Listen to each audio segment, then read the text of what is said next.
Hello everybody, welcome to the video. So I doubt anyone's actually going to watch this, but I wanted to put my thoughts, I wanted to get them out of my head. I wanted to put them in something physical that I can look back on. Because I've got the feeling that my thoughts are going to change over time, and yeah, so I thought I would create this recording, create this video. It's going to go up on YouTube, so if anyone does watch this, please enjoy. I advise watching it while you are doing something else. The visuals aren't going to be very interesting. Stick it on in the background while you're cooking dinner, or like treat it like a podcast, basically. Stick it on in the background while you're doing something else. If the screen in front of you that you're looking at right now isn't anything to go by, this is about Hazbin Hotel. This is a Hazbin Hotel video. I'm a bit late to the party. It came out, well, finished coming out almost 2 weeks ago now, I believe. But, well, these are my thoughts and theories. Please enjoy. And, well, let's get into it. First things first is there's major spoilers ahead. I'm not gonna be uh, tiptoeing. So if you don't want to be spoiled, if you haven't seen the show before, I'd advise watching it because I'll let you in on a little secret. I enjoyed it, and I would recommend it. But if you don't want to be spoiled, go like somewhere else. Please go somewhere else. I don't want to be a spoiler. So let's just talk about the episodes to start off with. First things first is that the pilot's included in the episode list. I've heard a lot of different things from different people about this, but the pilot's included in the episode list. Episode 1 starts, well, talking about, with the characters, well, okay, let me rephrase talking. It starts with the characters already established. It immediately jumps right into the story. There's no real setup or anything. That's because everything's set up in the pilot. We do get the main setup for the season, which is the extermination, or the early extermination, which also sets up the timeline for how the episodes are set out, or at least how I believe. I haven't actually confirmed this, but it makes logical sense, so I'm gonna say that it's what happened. So if you exclude the pilot, there is episode 1, which is post extermination, the most recent one. It's like the next day, next morning, might even be like an hour or two, within the first like hour or two after it occurs. Then it's set up at the end of episode 1 that there will be an early extermination. The exterminations are normal annually. There's going to be another one in 6 months. Which, what do you know? There's 6 episodes between episode 1 and episode 8. I believe that each episode is representing a month has passed, which I'll get a bit more into when I start talking about one of the biggest problems with this series, which is the pacing. So yeah, you've got each episode looking at each like an incident or a main part of it, like a month, or main day in a month. And then you've got episode 8, which is the early extermination day. So the good and the bad. Let's just get right out in the good and the bad. I mentioned that I like this show. So if all you want to hear is the good and the bad things about the show, then this is all you need to hear. Frankly, the good. The music is amazing. It's phenomenal. I've had certain songs stuck in my head 4 weeks since I finished watching the show. So it's good music. The voice acting is all very, very good. Everyone puts in a great performance. It doesn't feel like anyone phoned it in. I feel like everyone did a good job. Some, I think, doing a better job than others, but everyone doing good at the minimum. Characters, all the characters are interesting. All the characters are interesting. Now, again, that comes down to personal preference. I mean, everyone thinks Angel Dust, or at least it feels like everyone thinks Angel Dust is the most interesting popular character. He's not very high up on my list. I still think he's interesting, but he's higher on a lot of other people's lists, from what I can tell from the internet. The ideas in the show are also just really great. It's a show full of ideas. I won't say that all of those ideas are used very well, but almost all the ideas in the show themselves are very good. Humor. It's my kind of humor. Humor is always subjective, but the humor worked for me. Most people, I think the humor will work for. There's a good spectrum, that's the word I'm looking for. There's a good spectrum of jokes. There's some dark ones, there's some light-hearted ones, there's some silly ones, some more serious ones. The humor is good. It's also very, very fun to watch. If that's one thing I can give it credit for, it's very fun to watch because it's a musical. It's very fast paced. Like I said, the humor is good. It's not what's the word? The humor is not it doesn't feel forced. It feels very natural. So when you're watching it, it doesn't take you out of the moment. And also, again, like I said, things are just very fun to watch in my eyes. I mean, if singing to cannibals is like, your thing, because that's a scene and it's just a fun thing. So, yeah, fun. And the last bit of the good, the villains. Pretty much all the villains in the show, either be minor or major, are all just done very well. They're all, well, I want to see more of them, frankly. So, I'd say that makes them good, because, and also I remember the villains. So, if a villain isn't good, well, chances are that you're not going to remember them the next day, or even a few weeks after. I remember all of the villains. So, props to the show for doing that. Now, unfortunately, a bit about the bad. The pacing. Big one. Show's only 8 episodes, 9 including the pilot. There's a massive cast of characters. There is we're also, like I mentioned, we're jumping 1 episode per month, which with those episodes only really focusing on a day in those months. So the pacing is kind of all over the place. It really does feel like they've rushed things. I've got the feeling that's probably because they weren't sure if they were getting a second season, although I have heard rumors that they are getting a second season, so I don't know why they would have rushed things, but who knows what's going on behind the scenes. Second, bad is character development. Now, this isn't saying that the character development we get is bad, it's just, again, it comes down to the fact that we have so many characters, like main characters, or like, if you look at, say, Charlie as the main character, you have the main side characters, and then you have the side characters. There are so many characters in this show, which works both for it and against it. So and because of that, character development frankly suffers. I'll get into that a bit more when I talk a bit more about each character individually, the main ones at least. I'm not going to do every character. We'd be here for hours if I did that. More pacing issues because they really do rush through things. It really does feel like they rush through some things. Like a very good example, the whole heaven is evil thing. They kind of just set it up in 1 episode, and then the next episode it's resolved. No real tension or build up or anything. Just they bring something up, and then it's immediately kind of used. Which, with the heaven being evil thing, that's a oversimplification. But with heaven being evil, it's that kind of plot point. I'm kind of glad, actually, that they didn't drag it out, because it would have been a really annoying one if they had. But that kind of issue plagues the entire show. The next thing, too many side characters. Again, I mentioned there's so many characters in this show that like you just can't get to them all. There's so many. There's a guy named, I believe it's Zestiel. He's apparently one of the oldest overlords in the show, which, if you don't know what an overlord is, then you clearly haven't seen the show. Stop watching this video. So he's one of the oldest overlords in the show.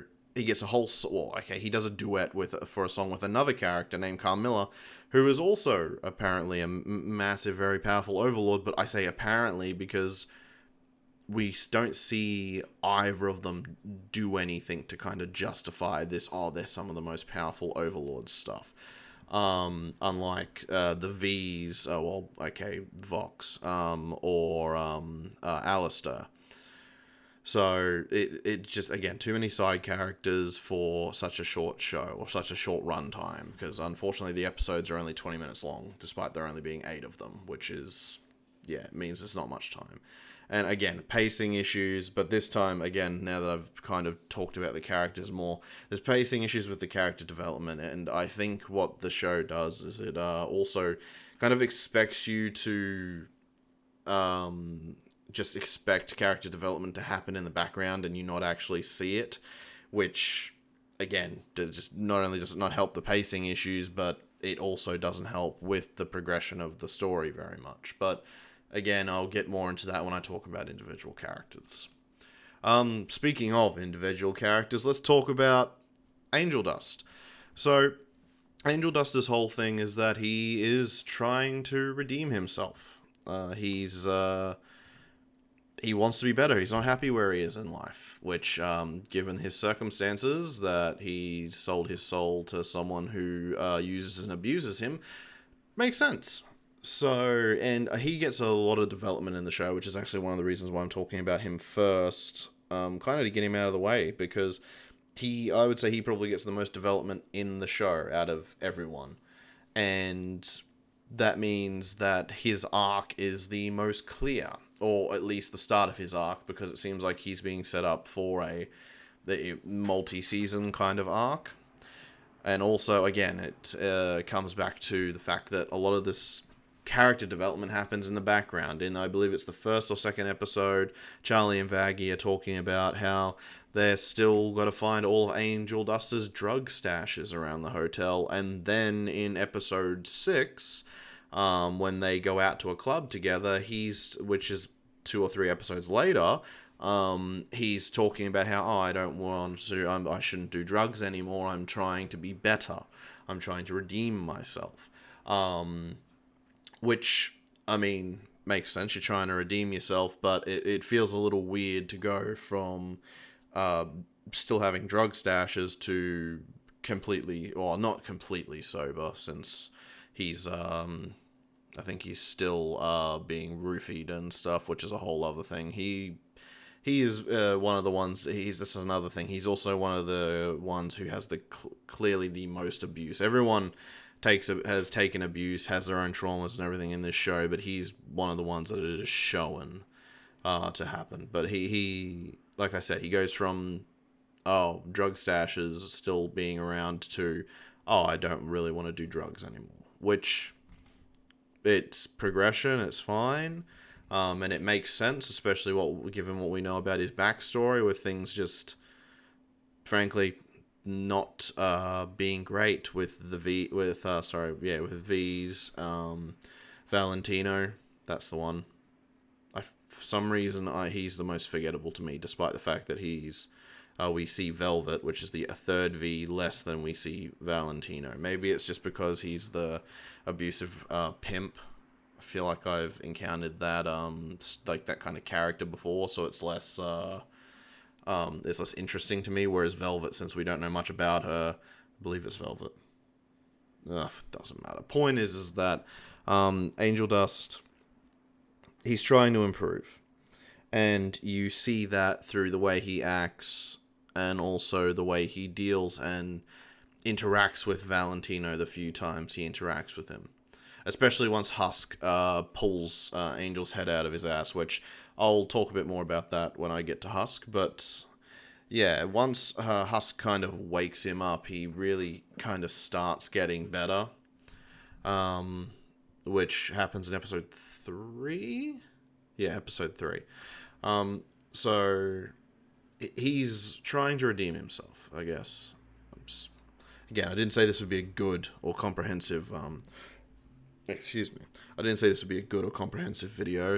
It's just my thoughts.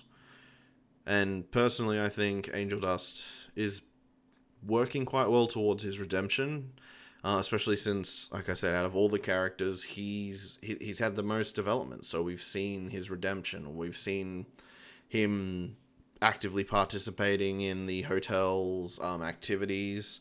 We've seen him in quite a few instances trying to be better, and in episode 6 he in fact does be better. He sticks up for his friends, he doesn't do drugs. I believe he still drinks, which is actually an argument made in that episode, because unbeknownst to Angel and the rest of the inhabitants of the hotel, Charlie and Vaggie are in heaven. Well, they know they're in heaven, but what they don't know is that Charlie and Vaggie are participating in a trial to convince the higher-ups of heaven that a demon soul or a soul from hell can be redeemed.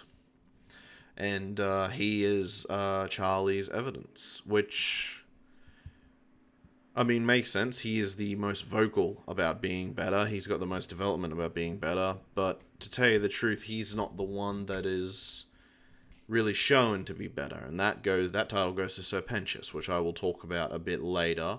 But I think that's enough that I say to say about Angel, because frankly, again, I don't find him as interesting as the other characters, and because of that, I don't remember as much about him. I remember a lot about him, but not as much as the other characters, which I won't lie is probably partially because I know so much about him. A lot of the other characters we don't know much about, and mystery breeds interest, as they well, I don't know as they say, but it's kind of the thing. So let's go to Husk, the bartender. And I'm not going to say that sums up his character, but it kind of does. He's the bartender. He's the guy that sits there and watches everyone, watches them struggle, watches them try to do things. So when Angel loses his shit at Charlie for trying to help, and she doesn't want to go after him because she doesn't want to overstep, he comes in and he knocks Angels. Well, he doesn't knock Angels straight, but they have a duet song. He sets him straight, and he also plays the role of the good, in episode 6. Again, I'm going back to this episode because it's got so much importance.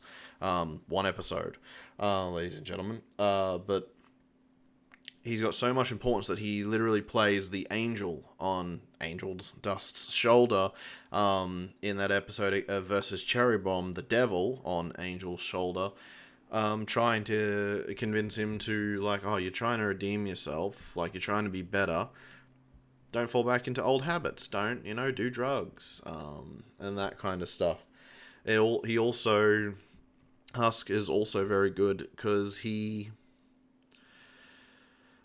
interesting in the sense that he used to be an overlord. He used to be one of the most powerful people in hell until Alistair, probably using underhanded tactics, beat him in a game of poker and got his soul. So it's interesting to see how he is in that situation, because he is clearly, probably, in fact, is most certainly the most experienced person in the hotel, except for in the future that'll probably be Lucifer, since spoilers, he turns up at the end of the series. He turns up and it looks like he's going to be taking a more active role in the hotel.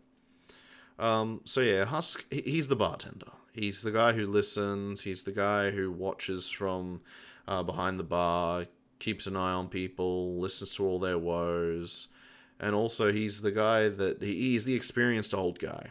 He's that old guy who stands behind the bar, cleaning the glasses until someone comes up and sits there. He just watches. And again, frankly, he's one of the characters that's had the least amount of development, which is why I'm kind of going back to the fact that he's the bartender, because that is his thing. He's the old bartender. That is his thing, and that's basically his entire character at the moment, which I don't think is a bad thing. It at least gives him a character archetype to lean back on, which some of the other characters, one of which I'm not going to mention, is Nifty. She's just crazy.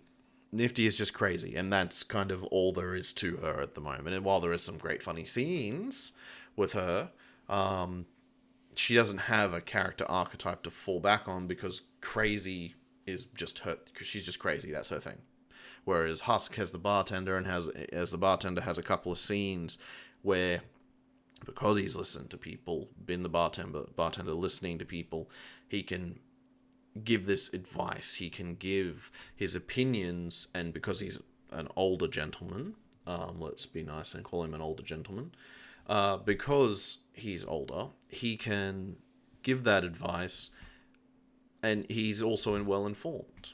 And the story uses that, like I said, it primarily in episode 3, but also in a few other situations as well. One for comedy, which I thought was very funny, where he basically lists off everyone's trauma, and with the big one that stuck out to me was, oh, Charlie is using the whole hotel to solve everyone else's problems so she doesn't have to solve her own.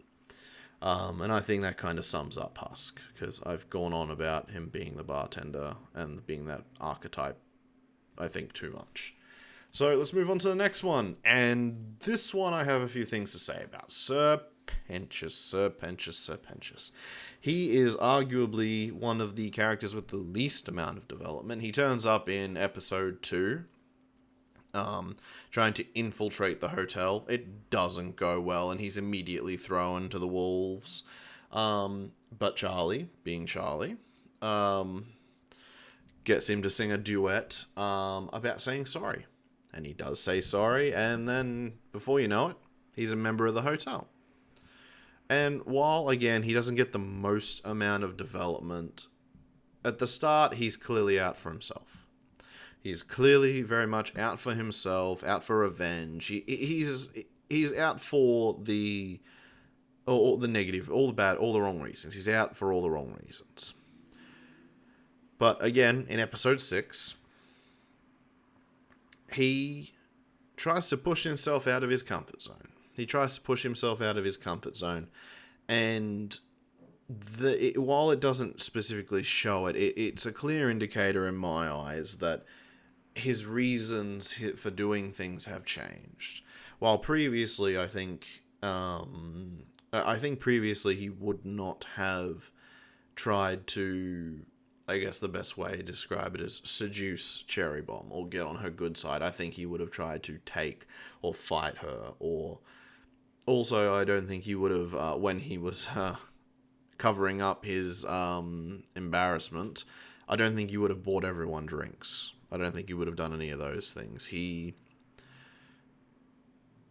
got better, basically. He being in the hotel for several episodes and by extension several months, he had been participating in exercises. He had been having a change in the way he looked at things. And he was slowly starting being redeemed. Which takes us to the main thing I really wanted to talk about with Sir Pentious, and that's episode 8, his self-sacrifice. Now, I haven't really heard a lot of good things about his self-sacrifice from the internet. I'm sure some people loved it, but quite a few of the opinions I've seen post-watch where they have stopped just kind of basking in the moment and thinking back on things, they've started not really liking his self-sacrifice, because it doesn't mean anything. A lot of people say it doesn't mean anything, and it's immediately undercut by a joke. And while I will agree, the immediate undercut of his death by a joke, while it makes sense for Adam's character, Adam being the villain, if you don't know, or don't remember, Adam, he immediately makes a joke, and it's in character. It's completely in character. It's the kind of thing he'd say. He's been pretty much a stereotypical douchebag dick the entire show. So, of course, he's going to crack a joke the moment he kills someone. It makes sense. It does undercut Sir Pentious' self-sacrifice, but I feel as though Sir Pentious' sacrifice means a lot. A lot of people have been like, well, he didn't do anything. No, he proved that the hotel works. He proved the premise of the show true. He gave evidence to the fact that Charlie's dream, goal, whatever you want to call it, is possible. Which up until episode 8, there was no evidence to the contrary. There's no evidence that it was no evidence that a soul from hell, a human soul from hell, there was no evidence that a soul like that could be redeemed. And Sir Pentious' self-sacrifice, it's literally in the name, self-sacrifice. His friends were in trouble. He had grown to a point where he cared about these people. His friends were in trouble. So he took it upon himself to put himself in the line of fire and attempt to protect his friends. he well, I'm not gonna say that he knew he was going to like do nothing, but he knew he was going to die. So he kisses Cherry Bomb, and when he gets in his airship and he like is telling all his Egg Boy minions what to do, he's deadly serious. There's no goofy joking around like we saw in the pilot or in the earlier episodes. He is dead serious. This is a serious situation. He needs to he needs to take this seriously. This is a thing that matters. And I think it's proof that he had changed since at the start of the show, start of the season, first few episodes of the pilot, he was only out for himself. He goes from doing that, or being like that, to I am going to try and kill this guy who's hurting my friends, who's trying to kill my friends, knowing that chances are he's not going to survive. Token self-sacrifice, but proof that he has gotten better, that he has been redeemed, and in dying, in that self-sacrifice, his soul gets redeemed and he ascends to heaven, and proves that the hotel works, or at least that the premise of the hotel works and is a proper goal, and it's not just wasted time or like, oh, this is just, this thing is up in the air. No, the point of this show, the narrative through line of this show of redeeming sinners is possible. And that's what Serpentius's death shows. He doesn't accomplish, he himself doesn't accomplish anything, but his death accomplishes a lot for the show. And that's all I'm really going to say about it, because again, like I said, big problem with this show is that a lot of the character development seemingly happens off screen. And Serpentius is very much a victim of that. He is very much a victim of that. Aside from, like I said, taking the few scenes where he's clearly kind of become a bit better and extrapolating what's happened, or extrapolating the fact that he is better just because. Excuse me. Yeah, so there isn't the largest amount of information to go off of, unfortunately, which really, really sucks, because again, this show has a lot of great ideas. And you're probably wondering, oh, why aren't you talking about them? Because either you know what they are, or you just don't care. And, well, why would I'm trying to get my thoughts out. Why would I waste my time talking about things that, well, I don't want to talk about? And that's another thing, and you're probably wondering, why am I going on this little tangent? It's because, why would they do that with Serpentius if his death didn't matter? Given how little time and how much effort they put into the rest of the show, every single minute kind of meaning something, even if things are rushed, or there isn't enough development behind it. Every single minute in this show means something, and to call Serpentius' death meaning nothing, or to say it means nothing, I think is a gross misstep. It proves the show, it proves the premise of the show to be true. That's enough for me. Maybe it's not enough for you, but it's enough for me. Let's move on. Alistair. Arguably and probably the most popular member of the Hazbin Hotel. Probably the most popular character in the show, to tell you the truth. And all we really have about him is a lot of theories and some of the stuff that's been said outside of the show. He's a great character, let me be clear. He is a great character. He has some great dialogue, and he has probably some of the best songs, if not the best songs, in the show. But what do we really know about him? To tell you the truth, not a lot. Just a lot of theories, and the show to tell you the truth, makes more questions than it answers. Or it asks more questions than it answers. Sorry. So, the best thing I can say about Alistair is that he is a mystery, and I personally think that it's good that the creators are making him such a mystery, because otherwise, as much as I like this show, I think if there wasn't so much mystery surrounding its characters, I don't think people would be as invested, or at least as invested in the long term, because again, with so little development and the pacing being all over the place and the character development kind of either happening too fast or not happening at all, and then them just kind of expecting it to let me rephrase that, or them just kind of moving forward and being like, he was here before and now he's here now. Development was in the middle that you didn't see. Alistair is probably the most consistent in that sense. Well, let me rephrase. Let me finish my final point. Finish my previous point. I've been talking for a while now. It's getting to me. I don't think people would be sticking with this show as much if there wasn't so much mystery surrounding the characters.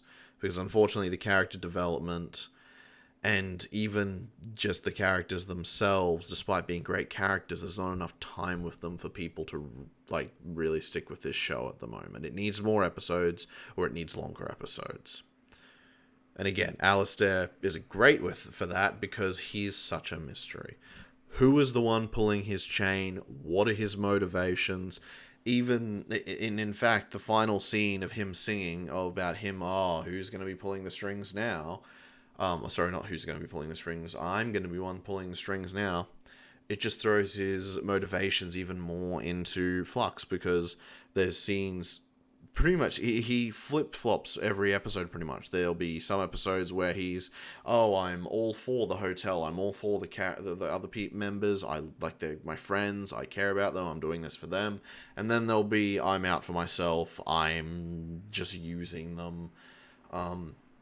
There'll be those two archetypes, pretty much. And he kind of flip-flops between them as needed, which I think it both makes sense and doesn't make sense. I think he genuinely likes the characters, the other members of the hotel. I genuinely think he does. And he probably does care about them in some way, shape, or form. But at the end of the day, he really is out for himself, and that is all motivated by the fact that Alistair, an overlord, and probably not one of the most powerful characters in the show, as shown by the fact that he loses to Adam, pretty easily, to tell you the truth. Despite him being a very powerful character and a very central character, he is on a leash. I was trying to think of a great way to say it. I couldn't think of a good way to say it. He's on a leash. His soul is owned by someone else, which is unheard of from what I understand, it's unheard of in the in the world, because all the overlords, the whole reason why they're so powerful is because they own so many souls. So seemingly what's happened is Alistair has pretty much been given autonomy by the person who owns his soul, but he's still bound to them. So, and also the last scene, people are like, well, what does he mean by I'm going to be the one pulling the strings now? Personally, I don't think it's, he's going to be pulling the strings of hell or anything. Personally, I think he's going to be pulling his own strings for once. Because as much as I think Alistair is at the hotel of his own volition, he's still enacting whoever owns his soul's orders. So he's still on a leash. He's still not the one pulling the strings. And also, I'll get a bit more into when I get to the theories part of this, will be at the end. I'll get a bit more into why I think he's still got some standing orders and what those orders may be. So, again, Alistair's just a lot of theories, a lot of mystery, and that's both a good and a bad thing. It's good because it draws people into the character, and he is just genuinely a good character. He's got great humor, great lines, again, amazing songs. But what do we really know about him? Which is nothing truly concrete, to tell you the truth. I mean, again, if you've watched the show, you probably know this. So let's move on. Let's talk about Vaggie.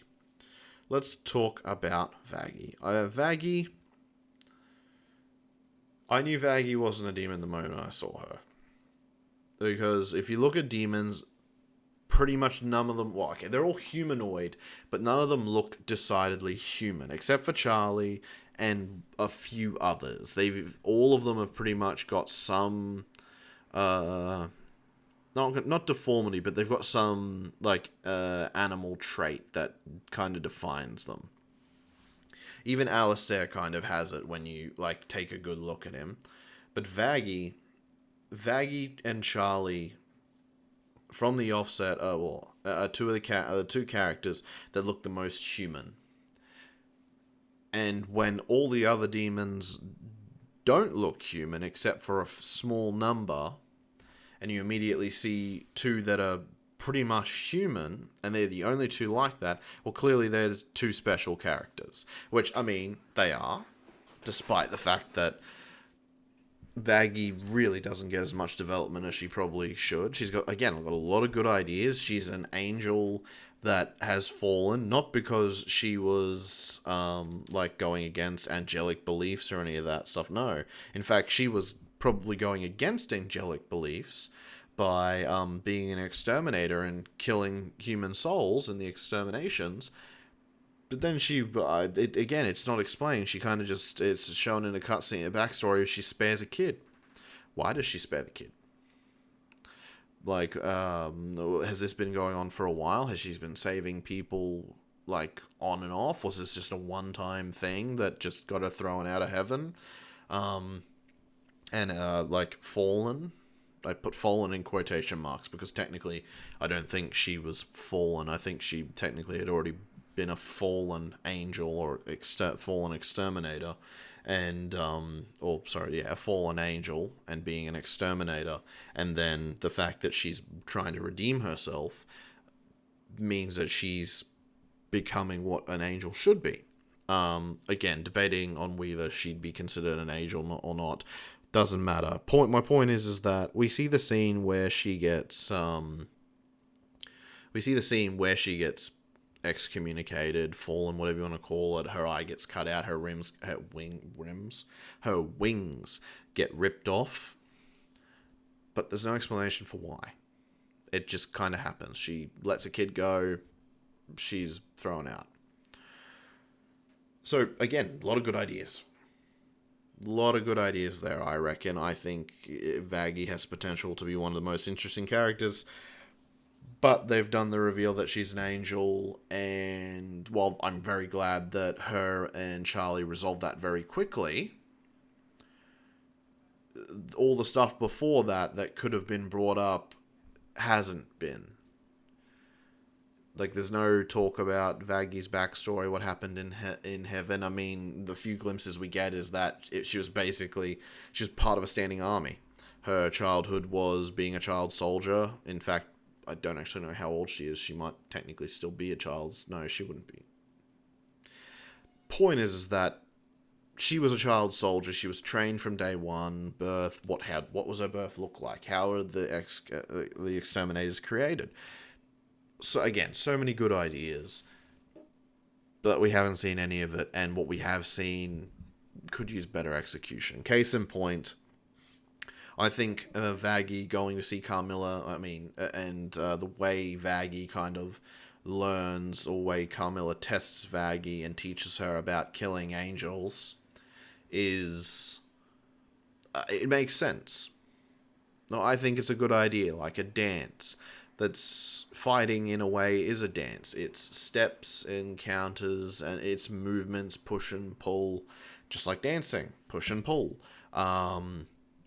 So I think it's great that the way she learned, and I think the song was appropriate for the time. While I think it was a great, let me rephrase that. While I think it was a good way to end the song, I think it was a missed opportunity, and it doesn't necessarily fit. Is Vaggie getting her wings back? While the entire song is about doing things for love and Vaggie kind of accepting that and going, I'm going to fight for love. I'm going to fight for my love. I don't think that scene in general should have had her getting her wings back. I think that it would have been much better for her to get her wings back when Charlie was getting her ass beat by Adam. Because, and this is something else I'll talk about later, it is the pinnacle of I am going to fight for love. There is her love losing, getting the shit beat out of her, and Vaggie in her...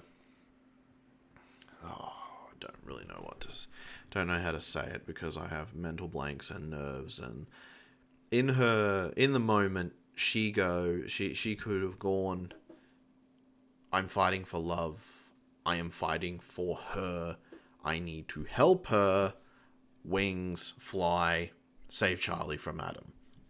Even if then Lute, who's Adam's right hand, were to just pretty much immediately come in and hold her back like she does in the actual show.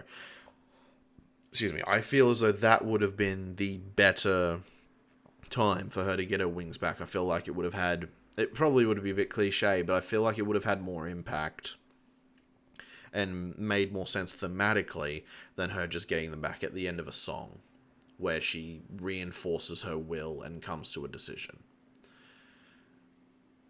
So, and again, I think Vaggie being revealed as an angel, I think the actual, doing it, I'm glad they did it. That was something I really didn't want to have just sit around for ages. I don't like those kind of plot lines. I also love how Vaggie and Charlie pretty much solve the issue straight away, because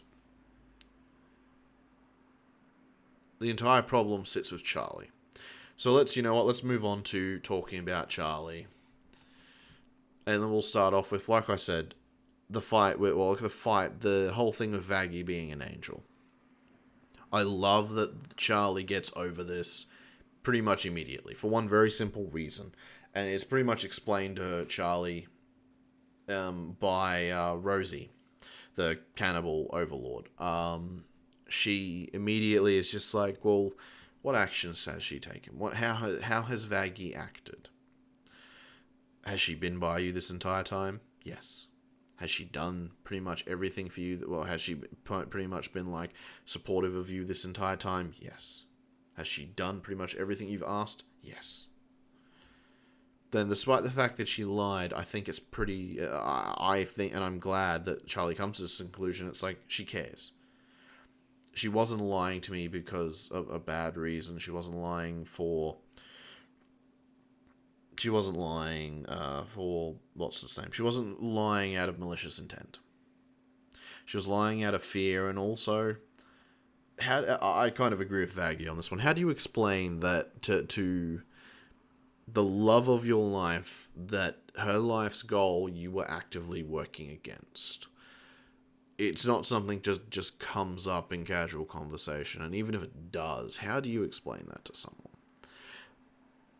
Now, maybe I'm just making excuses, but my point is that I understand why Vaggie didn't say anything, even if it's not the right thing to do, and I like that Charlie recognizes that, yeah, I've been lied to, but she didn't lie for a bad reason. And at the end of the day, Charlie, at least, recognizes that Vaggie loves her. And I think, just for the sake of it also being with Charlie's character being one of the most forgiving, being probably the most forgiving person, if there's anyone who should be an angel, it should be Charlie. Of course, that's not going to happen because she's a devil. She's one of the only, I guess, I'm not going to say true devils, but she is one of, if you were to look at, you look at the characters, because a lot of the human souls aren't called devils or demons, they're called overlords. Well, okay, they're called demons, but they're called overlords. They're not called devils, they're called overlords. If you were to talk about people who are devils, Charlie, Lucifer, Lilith are the three that come to mind. They're not demons, they're devils. So Charlie can never be an angel, despite the fact that she's probably the person who deserves to, or who would be considered an angel the most, at least if you were to look at the core values of what it means to be an angel. So I'm glad that she forgives Vaggie and that they reconcile very quickly. Now, I didn't talk about this when I was talking about Vaggie, but Charlie, because I wanted to kind of talk about her with her and Charlie together. Charlie is arguably the main character of this show, and yet she is one of the people with the least amount of development. Now, I'm not saying she needs to go through a character arc, because she kind of does, but she's one of the people who gets the least amount of development.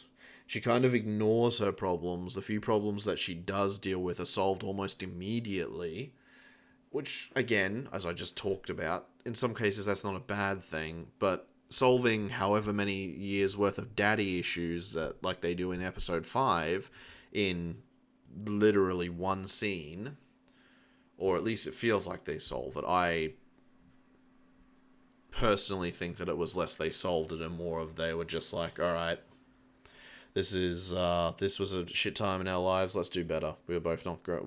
I was not great. I'm going to try and do better. I will try and do better as well.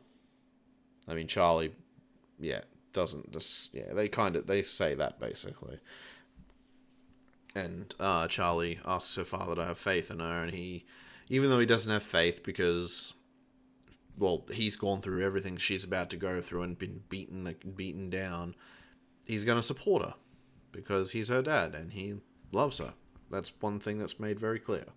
Despite everything, he loves her. But anyway, again, Charlie and Vaggie both get minimal development. We don't know anything about Charlie's childhood aside from a few scenes, and that her relationship with her dad isn't great. We don't see much of her childhood.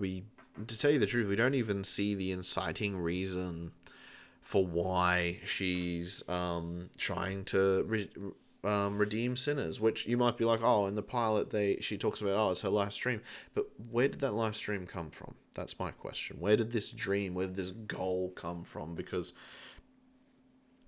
the reason why you do things, they all come from somewhere. For me, making this, the whole reason why I'm doing this, my goal in doing this, is to put my thoughts down, to put them out there just in case anyone, maybe I want to come back to them one day, or someone finds them and we start a conversation.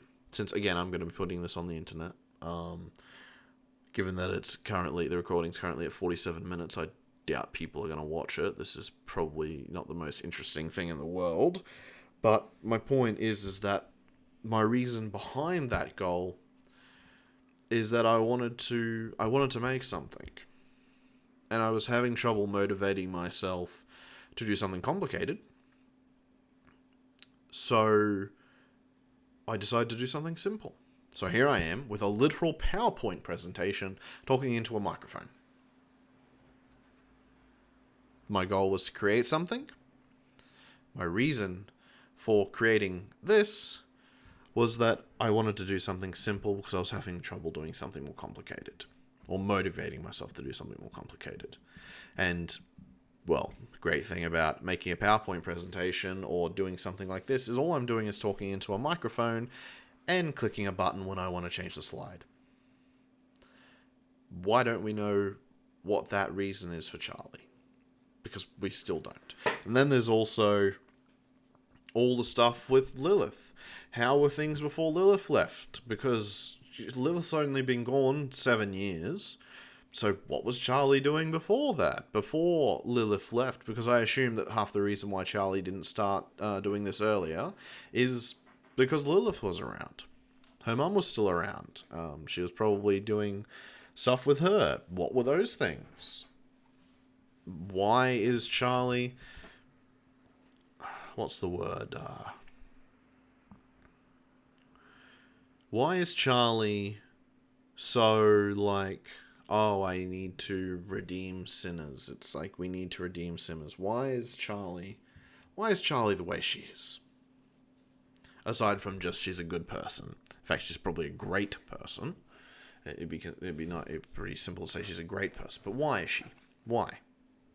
We don't get any of that. And aside from the fact that it's acknowledged later in the season, but aside from the fact that she goes from pretty much just kind of stressing about the hotel and everything, it's only really in episode 7 that it's really shown that she's very much worried about all this stuff. She's very much worried about the hotel. She's worried about like bringing her people into a war, because that's essentially what she is doing. At least, but due to the fact of what heaven wants, like, well, what the exterminators, at least, it's not the all of heaven that wants to kill the human souls, but the exterminators want to kill human souls. So by opposing them, it creates a conflict that eventually ends up in a bit of a war. It's a small-scale skirmish in the grand scheme of things, but it's still the first battle in what could be a very long war. And that's only really acknowledged in the final couple of episodes. The negatives of trying to redeem sinners. So, yeah, it's just, again, she suffers from being not being the most popular character. She just doesn't get as much time to develop. She still gets, again, like I said, some development, but she doesn't get as much, and she suffers because of it. And her relationship with Vaggie suffers, in fact, the most, because Vaggie and Charlie have a good relationship. Which means there's not really any drama or anything. When Charlie asks Vaggie to do something, Vaggie will compromise, or she'll put herself out there and she'll do it for Charlie. And while I think Vaggie could do with asking a few things of Charlie, I have no doubt that Charlie would do those things if Vaggie asked. And she'd probably just snap to it. Snap your fingers. I would say if Vaggie asked Charlie to do something important, as long as it didn't put anyone in danger, Charlie would be doing it in a heartbeat. And also, they're constantly supporting each other. Vaggie especially, constantly supporting Charlie throughout the entire show. Their relationship is great, but because of that, all we really see is them supporting each other and being there for each other and doing things for each other, or mainly in Vaggie doing it for things for Charlie. But my point still stands. It's not until episode 7, or is it start of episode? No, it's episode 7, end of episode 7, where they do a rendition of More Than Anything, that their relationship and them as characters get a good bit of development. And again, it's not much. But let's move on to the next thing. So I think I've talked about Charlie and Vaggie kind of as a pair and the things surrounding that enough. Let's talk about Charlie getting her ass beat in episode 8 by Adam. Let's talk about that. Because I've heard some talk that this show is supposed to be kind of like I've heard opinions, and that Vizipop has said we're looking at building like strong. I don't like saying strong female character, because those words in that way have a bad connotation these days. Because allow me to be clear. Charlie's not a strong female character like characters like Captain Marvel, I believe, is a great example that a lot of people know. They're not strong. She's not a strong female character like that, but I guess the best way to describe it would be she's a prominent female character. She's at the forefront. She's she is being shown as capable, as someone who's driven, as someone like a good human being who's female, basically a good character who is female. Let's say that, because I think that describes her well. They want her, especially being arguably main character.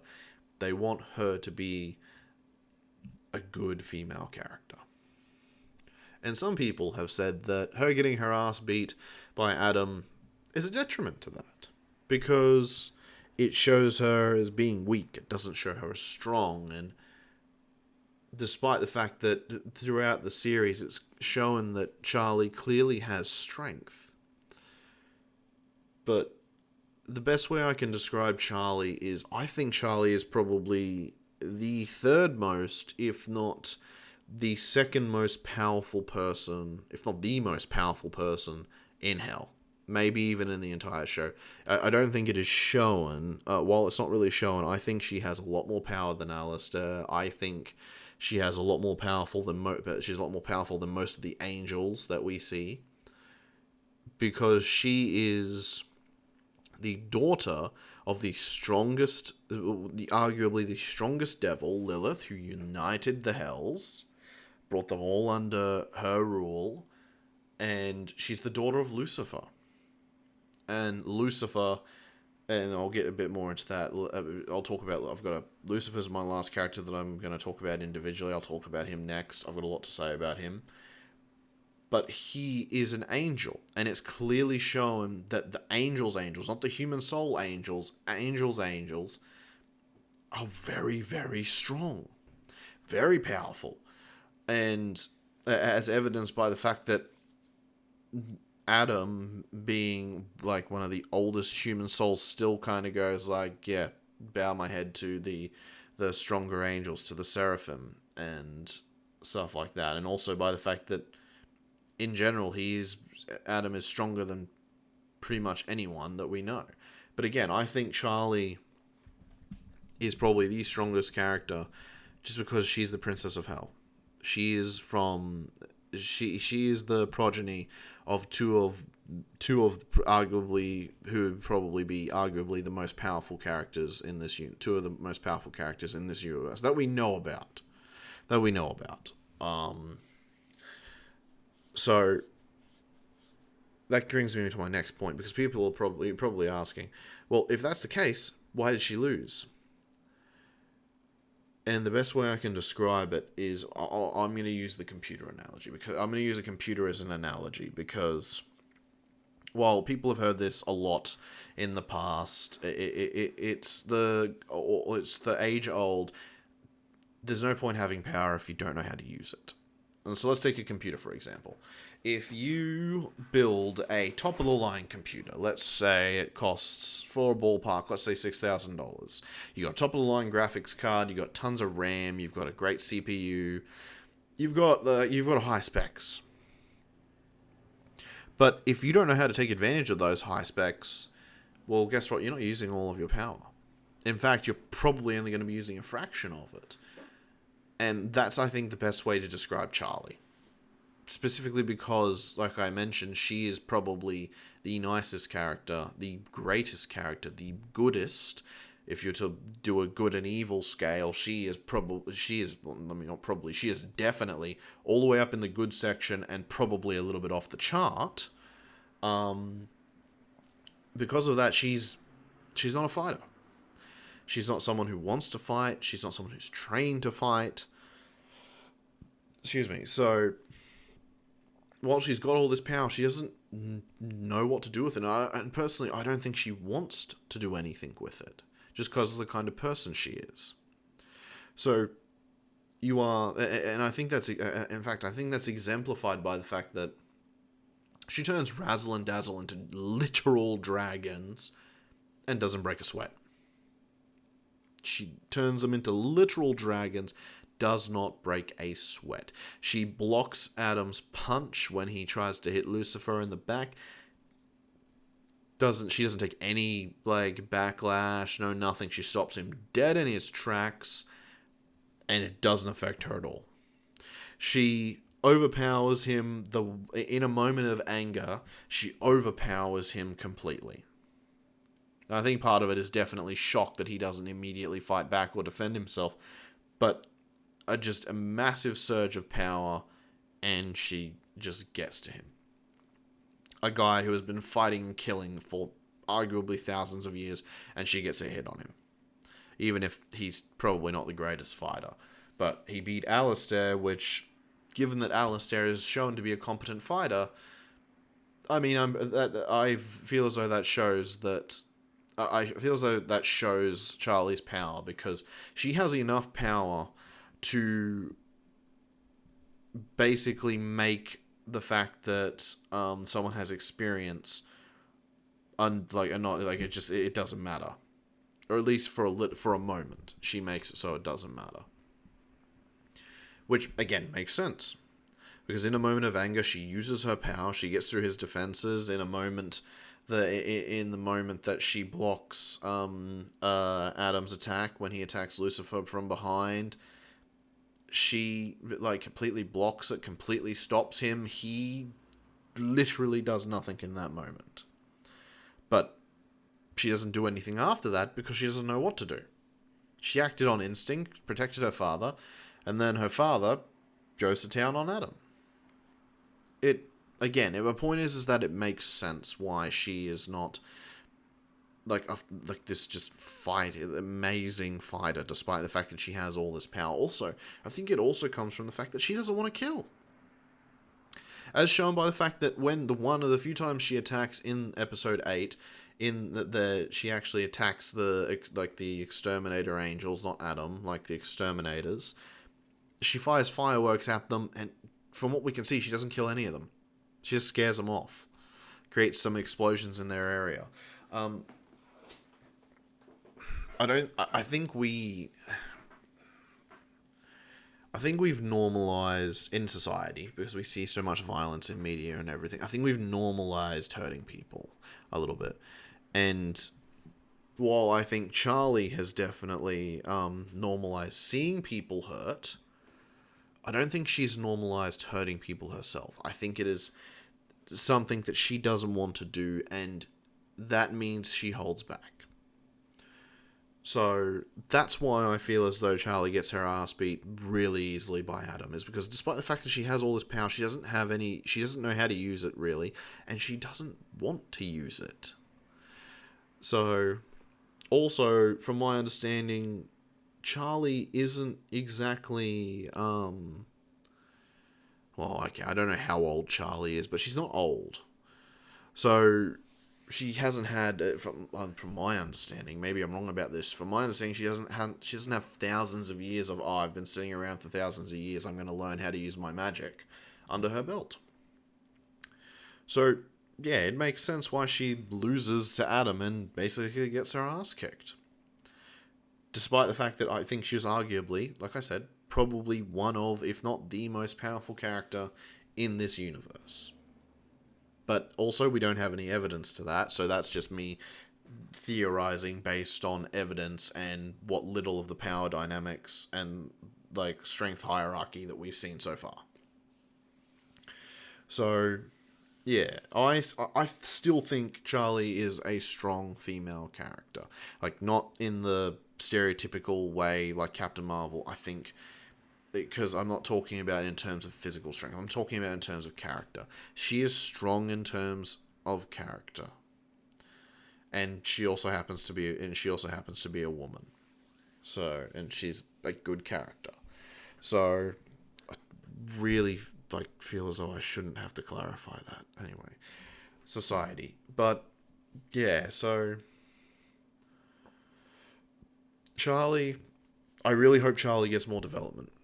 I really do. I really hope we dive more into her backstory, the kind of character she is, who she is, what she's willing to do. I would really love, I know this sounds bad, but I would really love to see her suffer. I want to see her kill someone. Because she's clearly got the power.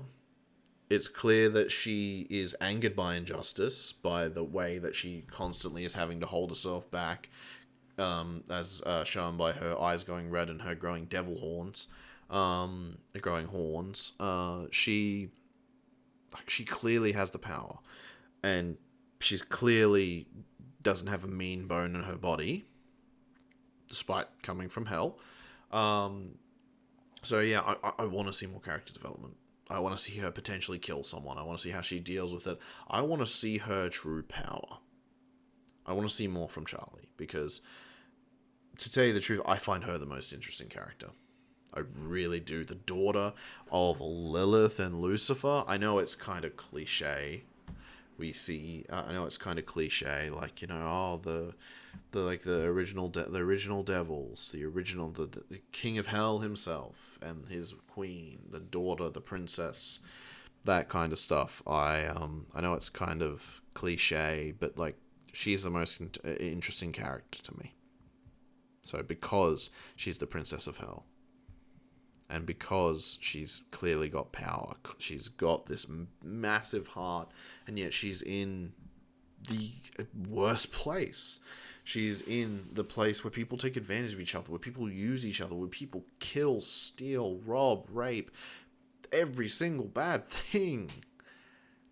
And yet she's the best person. Like, she is arguably the best person in the show in terms of, like, character. Like, a character alignment. There we go, that's what I'm looking for. Character alignment. She's, like, the best character in the entire show. Even Vaggie, who, like I said, despite the fact that she was raised and indoctrinated into the exterminators, Vaggie's, like, you'll notice throughout the show, one of Vaggie's, like, main things, despite that she, like, doesn't want to kill anyone or do anything, I probably shouldn't have said kill anyone, but, like, her first step to doing or solving a problem is, well, an obstacle, let me say, not a problem, an obstacle, is to just kill it, or to push it out of the way with force, which is a product of her upbringing. But my point is that despite the fact that Vaggie is arguably another one of the good characters, on terms of character alignment, she's nowhere close to Charlie. Even Lucifer, not even Lucifer, even, like, Sir Pentious, is nowhere near close to Charlie. But maybe he became that way. Again, we don't know, because there's just not enough character development in this show, which is why I want to see more character development for Charlie. I want to know Charlotte Morningstar. Who is she? What makes her tick? How will she deal with traumatic events? Because, again, another thing that I guess I could say is that, in terms of the vibe I get from her, is that while she's from hell, she lives in hell, and there's traumatic things happening around her all the time. Aside from daddy issues and her childhood not being amazing, I don't think it doesn't feel like she's got any real trauma. So how would she deal with that? So I think I'll leave that there for Charlie. I feel like I've got more to say, but it'd probably be good to go, like, watch some videos from other people, see, like, contrast them with my opinions, rewatch the show, season 1, before I talk more about Charlie. Because, again, I have a lot of opinions about her because she's the character I'm most interested in. Now, let's get to the main man, the king of hell, Lucifer. Lucifer.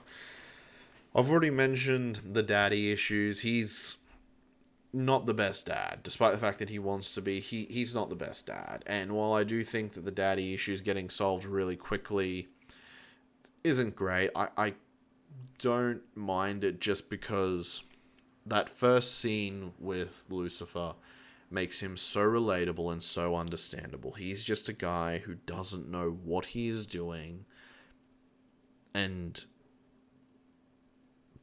arguably could probably try a little harder, despite not knowing what he's doing. But he's just a depressed guy who, at the end of the day, loves his daughter and doesn't know how to express it. And I don't resonate with that, his like, the bit about him being a father and him loving his daughter, because I'm not a father, but I do resonate with the depression, the not knowing what you're doing, the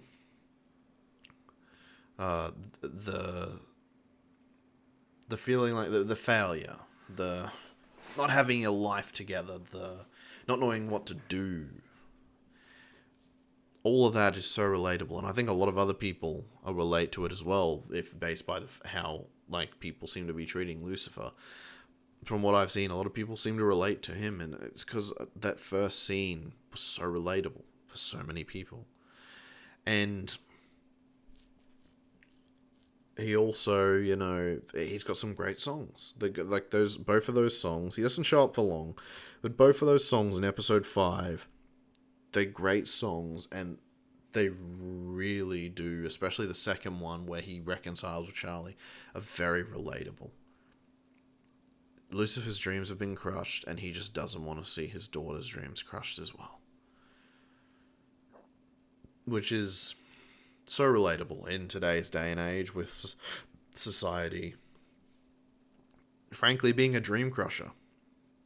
Some people get to live their dreams, but most people, most people wake up in the morning, they go to a job that they don't like, they work all day, come home, make dinner, maybe have some time to themselves, go to bed, and do it all over again. And all of that barely surviving. So, while the context isn't the same, the feelings and everything behind all of what all of Lucifer does is very relatable, and I think a lot of people resonate with that.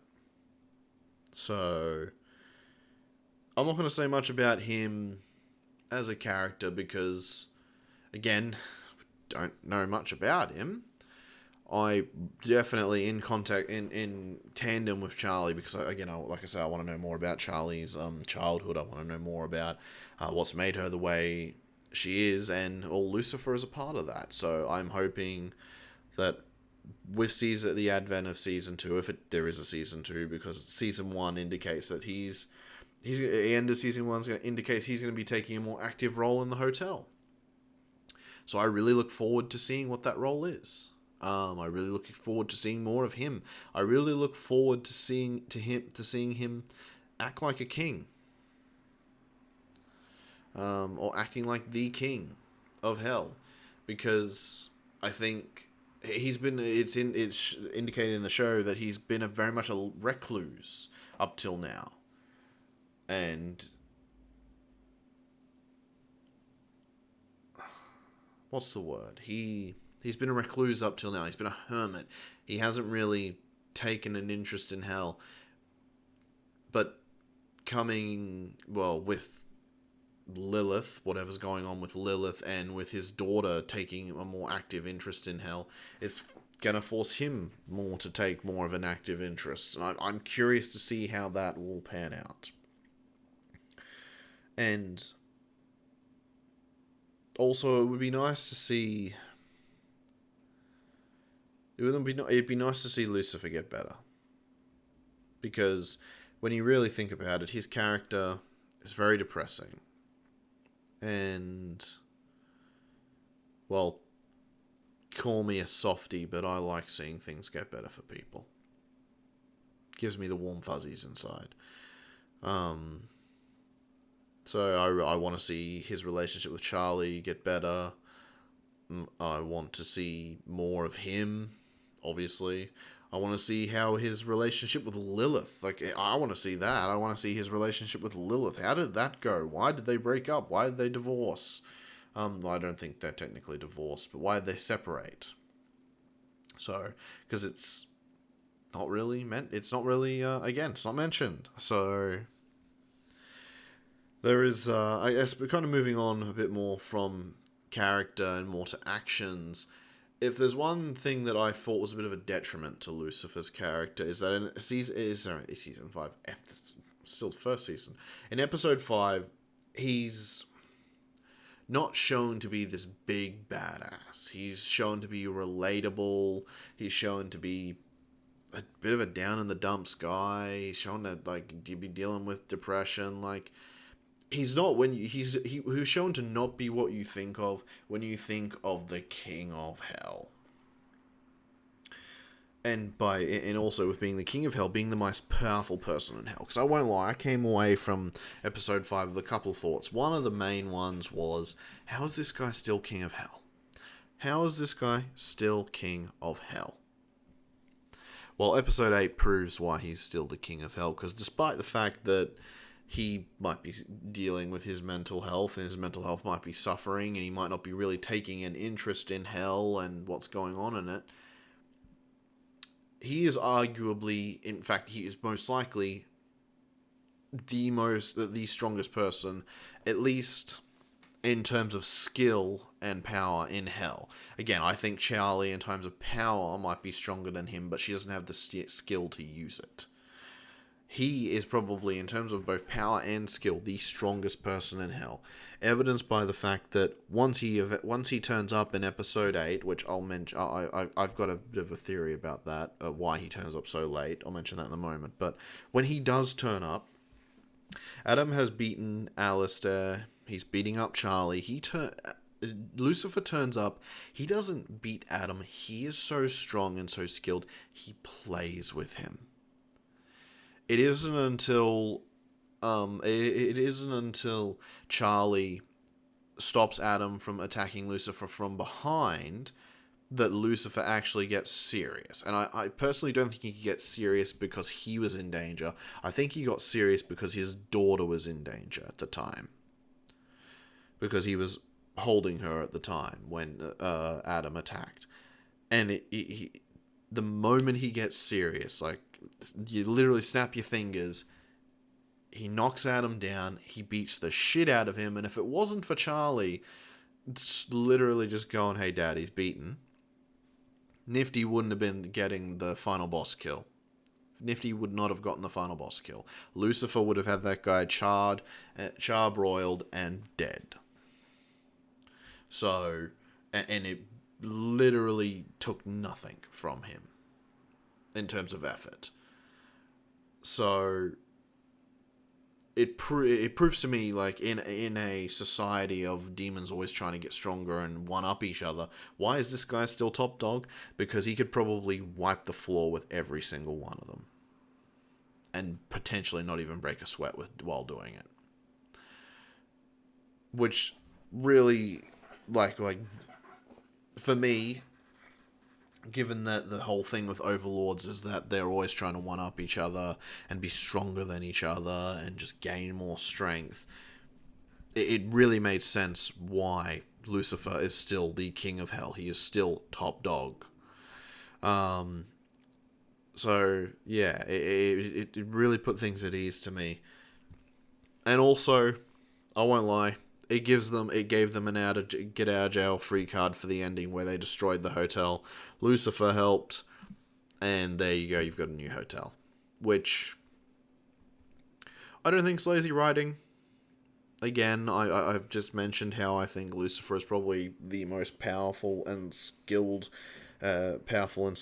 person in all of hell. And it's been shown that he can literally do anything if he wants to, so why can't he create a hotel? Works for me. One complaint I've heard, that I've seen, is that why didn't Lucifer turn up from the start? Well, in the final battle, I mean. Well, he... what's his name? He mentioned he doesn't watch TV. In episode 5, he mentioned he doesn't watch TV, so he probably didn't know that the... exterminate. Well, okay, he knew the extermination was coming. He probably didn't know the extermination had started yet. Also, even though he might have known the extermination was started, he has never taken an active interest or an active role in the extermination, so why would this one be any different? You might argue, well, because it's focused on his daughter. Well, he didn't know that. Adam deciding, oh, we're going to go for the hotel first, that happened after he finished talking to Charlie, and it happened in heaven while he wasn't around. And unfortunately, as much as Charlie and him both are like, oh, we'll try to do better in our relationship, I don't know about you, but like, if you've been estranged from someone for a long time, your first thought after doing something isn't going to be call them or tell them about it. That's just normal. I'm sorry. That's just normal. You're not going to call and tell them about something just out of nowhere. That's unfortunately not the way things work. People don't tend to do that. So that makes sense. So why doesn't he turn up later? Why does he turn up when he does? Personally, I think it's one of two things. Oh, I accidentally hit my keys. I think it's one of two things. It's either Charlie transforming Razzle and Dazzle into dragons, So, massive burst of magical energy that he detects. Or more likely, it's shown that Loot, Adam's right hand, kills Razzle or Dazzle, one of the two. And in episode 5, it's mentioned that Lucifer is the one who told Razzle and Dazzle to take care of Charlie. So, assuming that, he's the one who created their contracts, or he's the one who holds their contracts, not Charlie. So, if one of his contracts dies or fades away, that means Razzle or Dazzle has died. And he would, I assume, feel and detect that. Which means Razzle and Dazzle wouldn't be in danger unless Charlie's in danger. So what does he do once he realizes Charlie's in danger? He rushes over. Which makes the timeline fit because Razzle, Dazzle, whichever one it is, dies, and then he shows up 1 or 2 scenes later. So that's why I think he turns up when he does, because he doesn't pay attention to the exterminations and he doesn't watch TV. So he's not like getting that live coverage like pretty much everyone else in Hell is of the extermination. So I might be making excuses. Maybe the writers didn't think of this and it's just a happy accident. But I'd like to think that given what we're showing of Lucifer in the earlier in the show, I don't think him not turning up immediately is, a malicious intent or something similar. I think it's genuinely just he didn't know, and when he did know, he acted. So, yeah. That's all I'm going to say on Lucifer. Like I said, him and Charlie, two most interesting characters for me. Charlie a little bit higher, but I want to know more about them. I want to know more about where they're going and where they've been. So, because frankly, I feel like there's so much there for the two of them, especially with Lucifer and Lilith. So, speaking of Lilith, let's move on. Lilith. Let's talk about Lilith, Queen of Hell. We really don't know anything other than the fact that shit's going down. Like, she's the Loot goes to her to solve Charlie being like, oh, we need to redeem sinners. Like, the plan's not going well, things aren't going well. We need you to solve this problem for us. Solve it. I personally think there's some kind of shadow war going on in Hell that the real ancient old demons know about, like Carmilla and Zestiel and Lilith, and actually I'm not sure if Lucifer would know about it, all things considered, but I heard someone mention Eve. I reckon I do agree with them. I reckon Eve is probably involved in it somehow. There's some fight or something going on in the background. There's some shadow war, something going on that most of Hell doesn't know about, and that Heaven is involved in as well. And yeah, and Lilith's a big part of that, or she knows about it, and she was like, I reckon it was like, I don't want to deal with Hell or this shit anymore. I'll make you guys a deal. You do this, and I get to just basically live in peace. Because I think Lilith is probably sick of dealing with Hell. If Lucifer's anything to go by, with his depression of just shit's not getting better, so why bother? I think Lilith also is just nothing is going on, nothing is getting better. I want to be I want to be happy, or something similar. So, but that doesn't explain why she didn't take Charlie with her, unless she doesn't care about Charlie. But again, so many theories. And one thing that I really want to bring up that I've seen is everyone's like, oh, she's in heaven. I've seen so many things of people saying oh, Lilith's in heaven. She's not in heaven. She's on Earth. She's on Earth. Otherwise, she would have heard about Charlie coming to heaven. She'd already know that Charlie came to heaven, and then she's just causing waves, because in episode 6, it's revealed that, yeah, most of heaven doesn't know about the exterminations, but they sure as shit know after episode 6, because it was a whole big thing. There was a massive song and dance about it. It was like literal song about it. Probably the song that's gotten stuck in my head the most. But there's a whole song about it. There's a whole council of people watching and listening in on the debate and finding out, oh, we're killing human souls down in hell. Yay. And from what I understand, there's not a lot of drama in heaven. And yet people are still like massive gossips. So I would say that at least one of those council members is going to blab, and it's going to spread like wildfire. And before you know it, all of heaven's going to know that, well, there's a group of angels in heaven that are going around killing human souls. And eventually, if Lilith was in heaven, this would get back to her.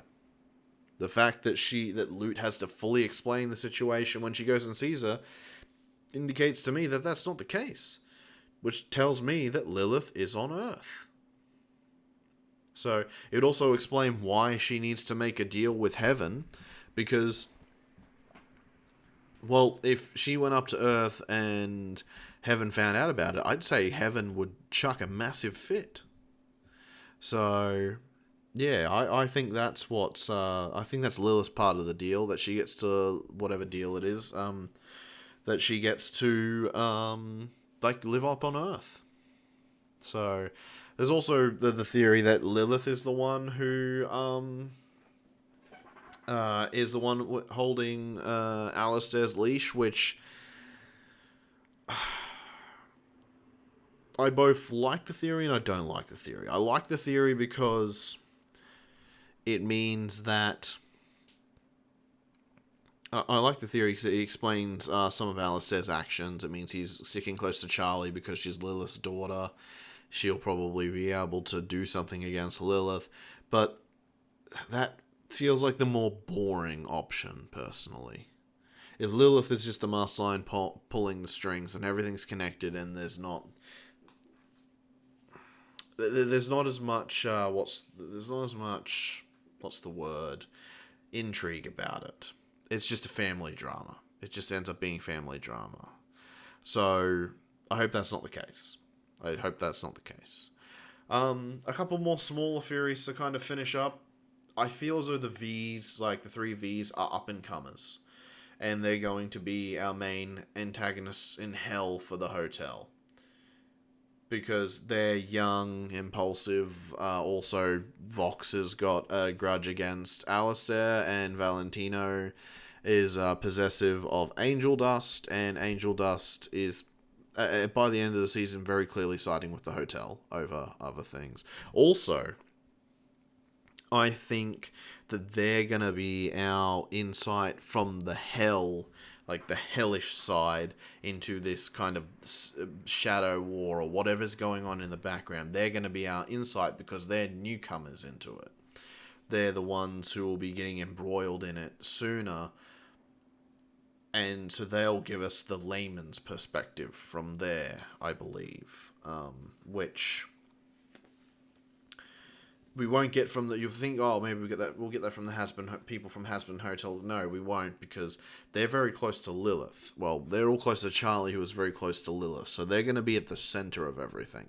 They're not going to be the commoners or the people who would commonly encounter this this shadow war or this whatever's going on in the background.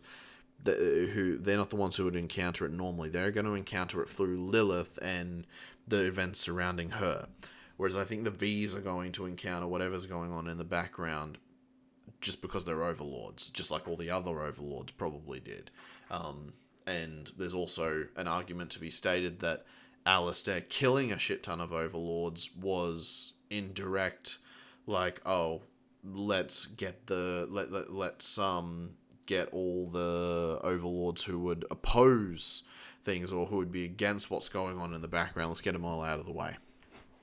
So, yeah, I mean, theories. And my last thing is that Carmilla is a bit sus, because I remember seeing something about how demons can't have children. It's why there's no child. It's why there's no child human souls, because, well, children go to heaven, and the souls that are down there can't have children, except for Lilith and Carmilla. So that begs the question, since there's no evidence that Carmilla is as old as Lilith, what's going on with Carmilla? Is she an angel like Vaggie? Is there something special about her? Is it because she's a clear, she's the lucky one and she's a clear humanoid? And the reason why I'm bringing this up is because there's two characters that kind of just show up in the background that are said, "Oh, these are my daughters," and it's kind of indicated that like they're her biological children. So there's clearly something going on there, is what I'm trying to say, because, well, it's common knowledge that demons can't have children. Granted, it's also common knowledge that angels can't be killed, and then we disprove that by just stabbing them with their own weapons. Which, I guess this is less of a theory, but I guess the final thought is, I think it makes sense that angels have reigned unopposed for so long. Angel armaments aren't commonplace. They're extremely rare, and no one has hurt an angel since they started hurt an exterminator since they started exterminating. So why would you risk? Not only why would you risk your life, but also why would you risk this extremely rare weapon just to test it? Given that we're in hell and everyone's selfish, why wouldn't you just hunker down? Why that's the thoughts. Why wouldn't they just hunker down, stay out of the exterminator's way, and, just survive?